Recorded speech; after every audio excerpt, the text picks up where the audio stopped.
llegar otras solicitudes de extradición a ver cómo reaccionas. Entonces, la verdad es que creo Por que... cierto, la solicitud de los 10 no ha llegado.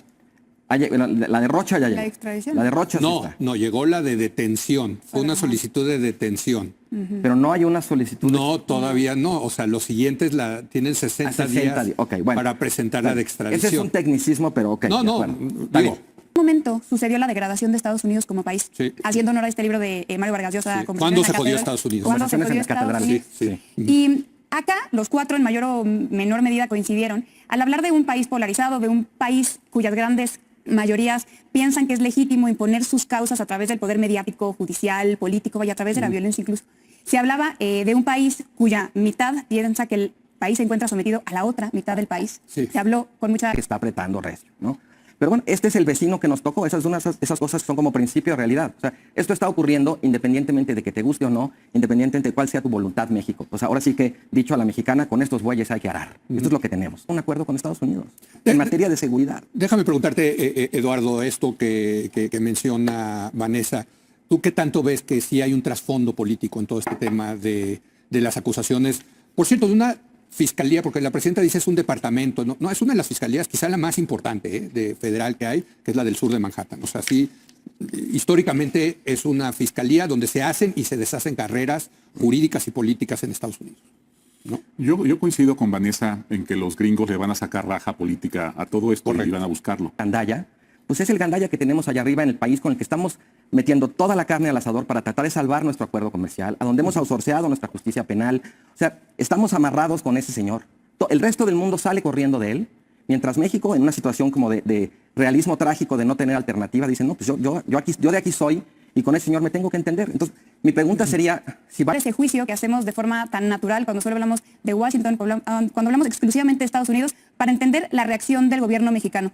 Yo creo que eso nos permite entender que no estamos ante una batalla de algunas tribus de Morena contra otras tribus de Morena o Morena contra la oposición, sino del Estado mexicano en contra de un Estado que siempre ha puesto sus intereses políticos, económicos, comerciales por encima de los... Ahora estamos debatiendo sobre estos acusados que cruzaron la frontera para cooperar con la justicia estadounidense y yo creo que para poner en contexto la discusión tenemos que hablar de la justicia estadounidense, pero sobre todo de Estados Unidos. Sí. Ayer, muy buen programa, Leo, los cuatro analistas que integran la mesa de los lunes de La Hora de Opinar, analizaban en qué momento sucedió la degradación de Estados Unidos como país. Sí. Haciendo honor a este libro de Mario Vargas Llosa. Sí. Conversaciones ¿Cuándo en se la jodió catedral? Estados Unidos? ¿Cuándo se jodió Estados Unidos? Sí. Y acá los cuatro en mayor o menor medida coincidieron al hablar de un país polarizado, de un país cuyas grandes mayorías piensan que es legítimo imponer sus causas a través del poder mediático, judicial, político y a través de la violencia incluso. Se hablaba de un país cuya mitad piensa que el país se encuentra sometido a la otra mitad del país. Sí. Se habló con mucha claridad, sobre todo Ana Laura Magaloni, de un país cuyo Departamento de Justicia, agencias de seguridad, estructuras de inteligencia se encuentran sometidas al poder político. Y yo no podría estar más de acuerdo con los cuatro.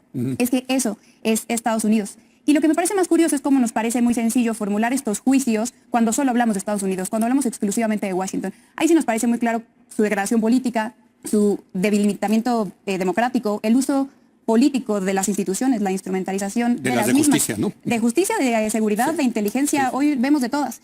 Pero parece que cuando añadimos a México a la ecuación, algo sucede.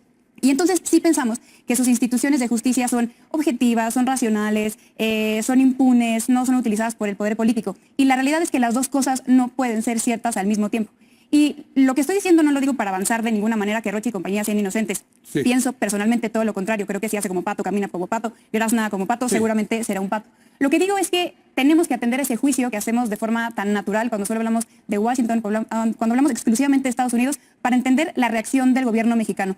Yo creo que eso nos permite entender que no estamos ante una batalla de algunas tribus de Morena contra otras tribus de Morena o Morena contra la oposición, sino del Estado mexicano en contra de un Estado que siempre ha puesto sus intereses políticos, económicos, comerciales por encima de los nuestros. Por eso creo que el entendimiento que tuvieron los cuatro analistas de la mesa de ayer nos ayuda a darle mucha dimensión y complejidad al debate. Muy Así como hay gente que de pronto ve en Estados Unidos como esa promesa, que es una promesa un poco, que tiene sus, o sea, que la justicia de Estados Unidos tiene sus defectos, pues también a pesar de esos defectos, o sea, reconocer esos defectos no debería conducirnos a ser ciegos ante los defectos que tiene el sistema de justicia mexicano, ¿no? Claro. Que aquí ni siquiera hemos sido capaces de crear esa estructura de incentivos que estábamos diciendo para decir, bueno, pues mira, vale la pena negociar con los peces chicos o medianos con tal de que nos den la información para atrapar a los peces grandes, ¿no?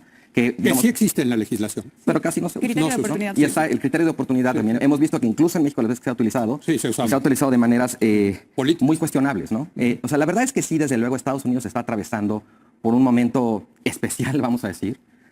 Solía ser un país muy cuidadoso en términos de las apariencias, en términos de que pareciera que estaba usando el poder suave aunque estuviera apretando muy recio, ¿no? Ahora ya no pretende nada del poder suave, aprieta recio y quiere que se vea que está apretando recio, ¿no?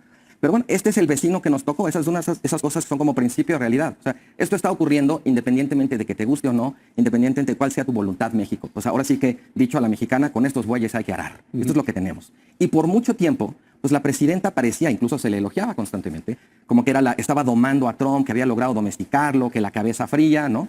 Pero las cosas fueron escalando y todo aquello que en un principio pareció servir, pues muy rápidamente se agotó, porque de manera evidente el juego era otro.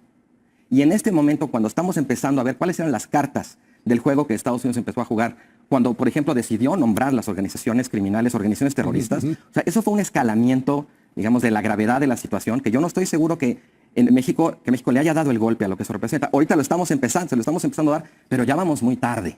Entonces, yo creo que al final, digamos, más allá de que Estados Unidos de que Trump en particular esté siendo un gandalla, pues es el gandalla que tenemos allá arriba en el país con el que estamos metiendo toda la carne al asador para tratar de salvar nuestro acuerdo comercial, a donde hemos outsourceado nuestra justicia penal. O sea, estamos amarrados con ese señor.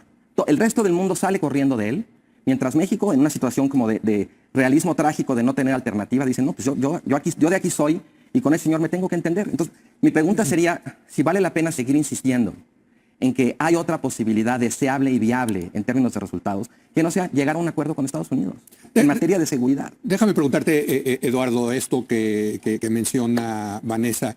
¿Tú qué tanto ves que sí hay un trasfondo político en todo este tema de las acusaciones?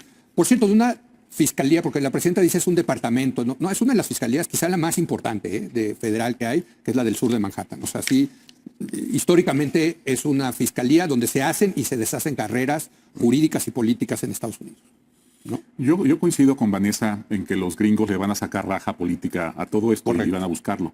Ahora, esto no empezó con Trump, eso que nos quede claro también, ¿no? O sea, es Biden, un asunto que empieza con Biden, Sí. y Biden es el que opera esta Extracción. extracción del Mayo Zambada. Y A nivel local. Yo no puedo estar de acuerdo con Carlos cuando afirma que la presidenta se está comportando más como clase política que como líder de Estado, más como parte de un partido que como presidenta, y me explico. Yo creo que el problema es cómo enfrentar esta situación sin permitir que sea Estados Unidos quien dicte la política, las prioridades, los tiempos de la política mexicana. Yo creo que ese siempre ha sido el problema y nos hemos perdido un poco en falsos dilemas, en falsas dicotomías, como extradición contra encubrimiento, como impunidad contra encubrimiento, como soberanía nacional o crimen organizado. Yo creo que este es el verdadero problema.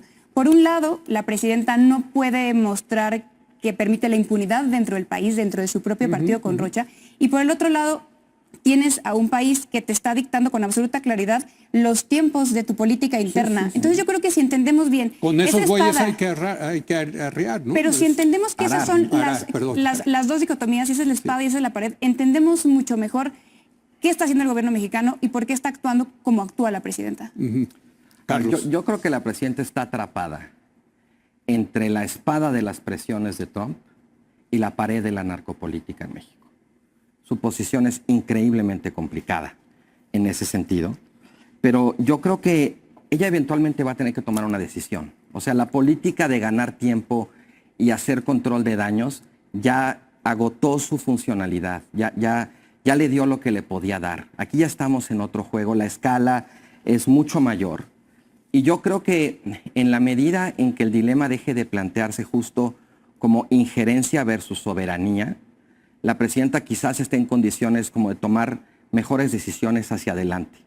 Porque más allá de Estados Unidos, como decíamos que sí, por supuesto que lo va a aprovechar políticamente y todo, lo que está deteniendo a la presidenta es sobre todo una cuestión interna. La historia en México se está percibiendo no tanto o no solo como soberanía contra injerencia, sino soberanía contra impunidad. Y eso es veneno para la presidenta. Creo también que en ese sentido, yo creo que no hay mucho margen ya para evitar que Estados Unidos marque los ritmos de este proceso. O sea, la posibilidad de entenderse con ellos y de pedir cosas a cambio, la verdad yo creo que también ya se agotó y no lo digo con gusto. Me da mucha pena porque creo que México queda en una posición increíblemente vulnerable. Como lo dije en el programa pasado, lo único en lo que estamos en condiciones de hacer es de tratar de darle forma a la demanda, pero no hacer como la demanda es mala o injusta, no la voy a escuchar. Porque además, digamos, todo el tiempo en la prensa mexicana, en la prensa estadounidense, en vocerías que hacen distintos funcionarios de distintos niveles de Estados Unidos, el mensaje está llegando una y otra vez. O sea, hay una avalancha de telegramas que están llegando a México diciendo, vamos por más. Te vamos a dar otra oportunidad, gobierno mexicano, porque en esta no nos gustó cómo reaccionaste. Entonces, ahí te van otras acusaciones, te van a llegar otras solicitudes de extradición, a ver cómo reaccionas. Entonces, la verdad es que creo que... Por cierto, la solicitud de los 10 no ha llegado. La de Rocha ya llegó. ¿La extradición? La de Rocha sí No, está. no, llegó la de detención. Fue una solicitud de detención. Pero no hay una solicitud. No, todavía no. O sea, los siguientes tienen 60 días Okay, bueno. para presentar la de extradición. Ese es un tecnicismo, pero ok. No, no, bueno, está digo. bien. O sea, es que se ha ido by the book Estados Unidos, Exacto. ¿no? En esto. Bueno, yo sigo pensando